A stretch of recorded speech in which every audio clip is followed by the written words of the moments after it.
વાસ્તવિક મહાભારતની લડાઈ અર્જુન અને કૃષ્ણ વચ્ચે થઈ છે અને આ લડાઈમાં હિંસા એટલા માટે નથી કારણ કે અર્જુનના હારવામાં જ અર્જુનની ભલાઈ છે.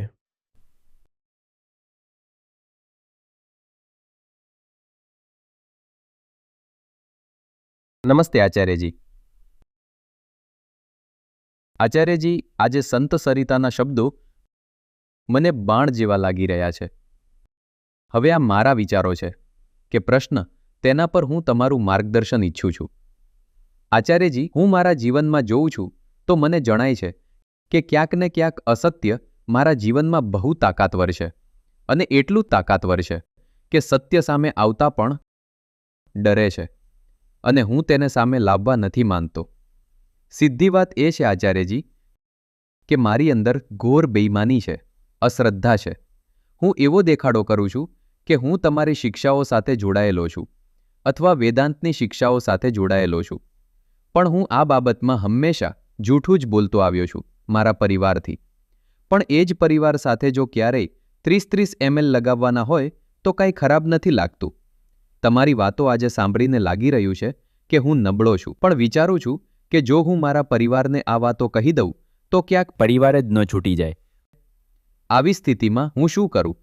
હું કેવી રીતે મારા પોતાના લોકો પ્રત્યે, મારા પરિવાર પ્રત્યે આ વિદ્રોહ કરું કે આ બગાવત કરું? વિદ્રોહ અને બગાવત જરૂરી નથી કે એવી જ છબી જેવા હોય જે આપણી પાસે વિદ્રોહની છે. આપણા માટે વિદ્રોહનો અર્થ હોય છે એક ખેંચાયેલી મુઠ્ઠી અને ઊંચો થયેલો હાથ. વિદ્રોહ હંમેશા એવો હોય તે જરૂરી નથી. હમણાં હું વાત કરી રહ્યો હતો ને કે ઘરમાં કોઈ છે જે તમારાથી ઉંમરમાં મોટું છે પણ તમને દેખાઈ રહ્યું છે કે ચેતનામાં નાનું છે. તમે તેને દત્તક લઈ લીધું. આ મહાવિદ્રોહ છે. આ મહાવિદ્રોહ છે. હંમેશા કંઈ મુઠ્ઠી તાણવી પડતી નથી. નાના શિશુ પર કોઈ મુઠ્ઠી તાણે છે? છી.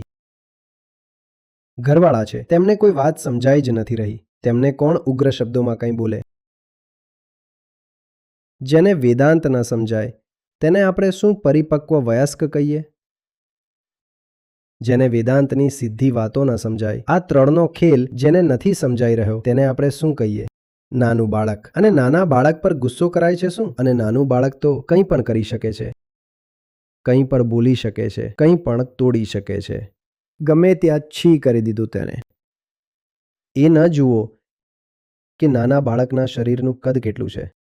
પેલું યાદ છે ને, એકવાર 2-3 વર્ષ પહેલા કદાચ તમે લોકોએ પણ જોયું હશે, એક નાનો શોર્ટ બનાવ્યો હતો આ લોકોએ કે મોટા પપ્પા એટલા મોટા નથી. આગલી વખતે જ્યારે મોટા પપ્પાને જુઓ તો નાના કરી દેજો.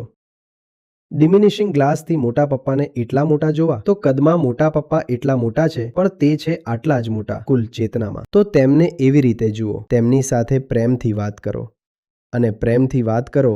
એ જ વિદ્રોહ છે. એ જ વિદ્રોહ છે.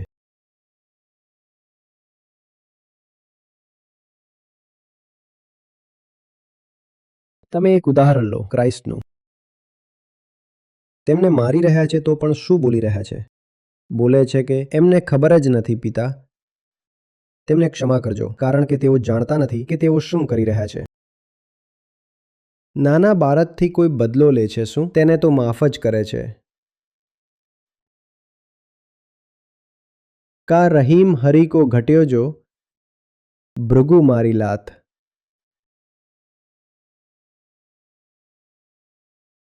એવી જ રીતે એકવાર કોઈએ પ્રશ્ન પૂછ્યો હતો, તેનો વિડીયો છે કે બુદ્ધ પર કોઈએ થૂંકી દીધું. બુદ્ધે તેને કંઈ કહ્યું કેમ નહીં?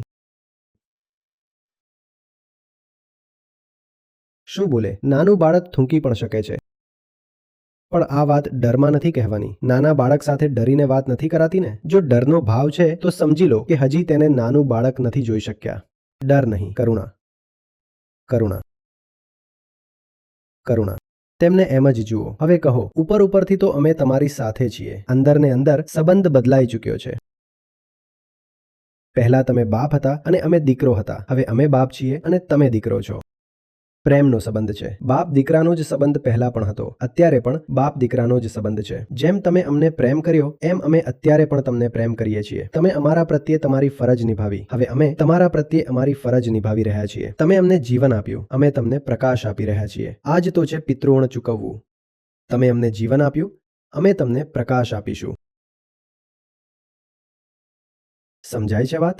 પણ આ બધું ત્યારે જ કરી શકશો જ્યારે નિર્ભર આશ્રિત ન હોવ. નાના બાળક પર કોઈ આશ્રિત રહે છે શું? અને જેના પર આશ્રિત હોવ ક્યારેય તેને નાનું બાળક કહી શકશો શું? તો એ નથી કરી શકતા કે જે અત્યારે કહ્યું કે તેમની સાથે બેસીને 30 ml લઈ રહ્યા છો અને 30 ml લેતા લેતા વ્યક્તિ કહી રહ્યો છે, હા ભાઈ કાકાજી 2 લાખ તમે કહ્યા હતા, આજે કરી દઈશું બેંકમાં, કર્યા નથી હજી સુધી. અને પછી બોલો કે આ કાકા થોડી છે, શિશુ છે. શિશુ પાસેથી કોઈ 2 લાખ રૂપિયા લે છે?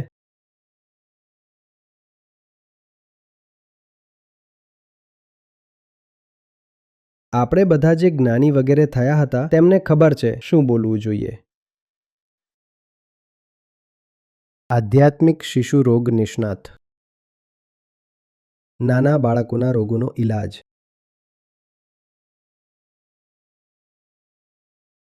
આપણે શું કરી રહ્યા છીએ? બધા નાના નાના બાળકો છે, તેમને મોટા કરવાની કોશિશ. કેટલું પ્યારું કામ છે ને. નાના નાના ફરી રહ્યા છે બધા. જેમ પેલું પ્રહારનું દ્રશ્ય હતું નાના પાટેકર સાથે, બધાને નાગા દોડાવી રહ્યો છે, ચાલો દોડો. અને અંતમાં એક એકદમ જ નાનો છે, તે દોડી પણ નથી શકતો, તો તેની આંગળી પકડી રાખી છે અને કહે છે કે તું દોડ, ચાલ. બાકીના જે જાતે દોડી શકે છે તેમને આગળ મોકલી દીધા. જે એકદમ નથી દોડી શકતો પોતે, તેની પછી આંગળી પણ પકડી લીધી. એક બહુ સરસ વાર્તા છે. અત્યારે બાઇબલમાંથી આ જીસસનું નામ લીધું એટલે સંભળાવી દઉં છું કે વાર્તા શું છે. ભરવાડ છે ને તેમાં. ભરવાડ. જીસસ શું છે? ભરવાડ. તો તેમાં છે કે બાકીના બધા ઘેટાઓને તો હું બસ રસ્તો બતાવું છું, પણ જે સૌથી નબળું ઘેટું હોય છે, જે ચાલી પણ નથી શકતું, તેને હું ખોળામાં ઉપાડીને ઘરે લાવું છું. આ જ ધર્મ છે. આપણા ઘરમાં પણ છે ઘેટાઓ. જે સૌથી નબળું તેને ખોળામાં ઉપાડી લો, બિલકુલ એમ જ, કારણ કે તે ઘરે આવશે જ નહીં. તો ચાલી રહ્યા છે. બાકીના બધાને તો કહે ચાલો ચાલો. એક છે જે એટલું નાનું ઘેટાનું બચ્ચું, લવારું છે. તેને શું કરવું પડ્યું? તેને તો આમ ઉપાડીને આમ લઈને ચાલ, તું આમ ચાલ. હવે એ લવારું પોતાની માં પણ હોઈ શકે છે. શું કરીએ પણ?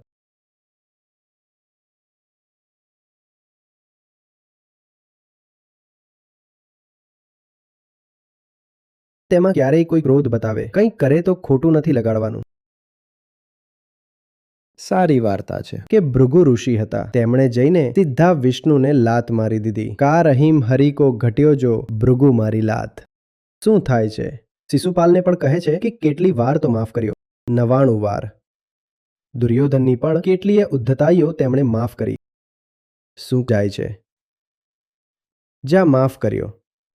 શું કર્યું? માફ કર્યો. માફ કેમ કર્યો? આપણને લાગતું નથી ને ખોટું? આપણને ખબર છે કે તું શિશુ છે. શિશુની વાતનું ખોટું કેમ લાગે? તો એટલા માટે માફી.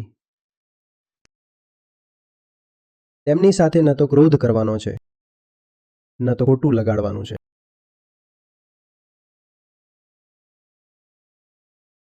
એટલે કે તેમના પ્રત્યે એક પ્રેમનો ભાવ રાખવો અને સાથે ને સાથે દ્વેષ ન રાખવો. કોઈ દ્વેષ નથી રાખવાનો અને સતત યાદ રાખવાનું છે કે તે કોણ છે. વેદાંતનો મૂળ પ્રશ્ન આ જ હોય છે ને, કોહમ, હું કોણ છું.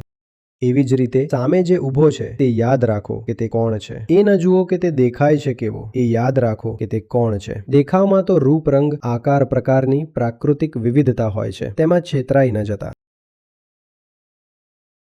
માત્ર કોઈનું મોટું કદ જોઈને કે નાનું કદ જોઈને છેતરાઈ ન જતા. અષ્ટાવક્ર ઋષિ ગયા હતા ત્યાં જનકના દરબારમાં.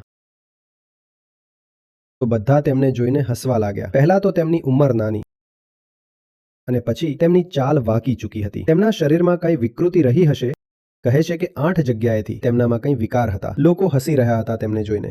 પહોંચ્યા હતા શાસ્ત્રાર્થ માટે અને તે સમયના ત્યાં મોટા મોટા જ્ઞાનીઓ રહેતા હતા. વંદીન નામના ઋષિ હતા. અષ્ટાવક્રના પિતા પોતે. બધી કથા છે કે તેઓ પણ પોતાનામાં મોટા ઋષિ હતા. તો અષ્ટાવક્ર પણ પહોંચ્યા હતા તો હસવા લાગ્યા કે મોટા મોટા ઋષિ અને આ આવી ગયો છે આજનો છોકરો, અને તે પણ કેવો વાંકો ચૂકો. તો ત્યાં પહોંચ્યા, આમ તેમ જોયું અને પાછા વળી ગયા. મોટું અપમાન.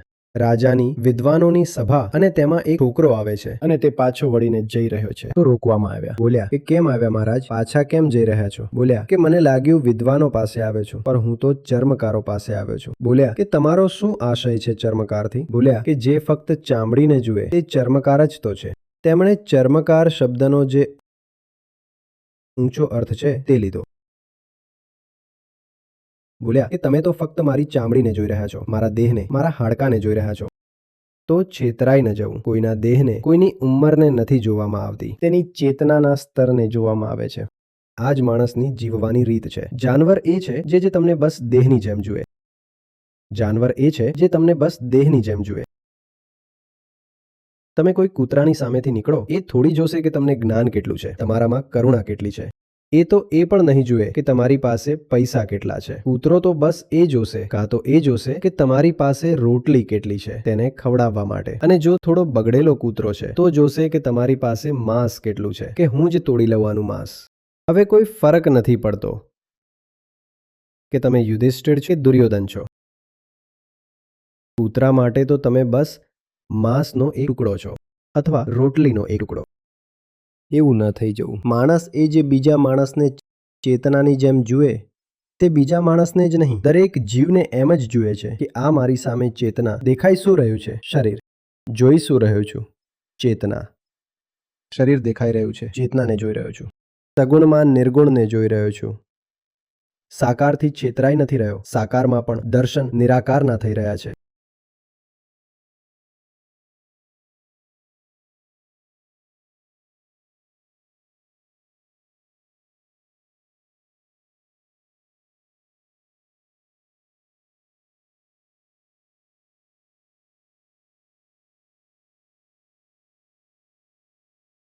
ઠીક છે.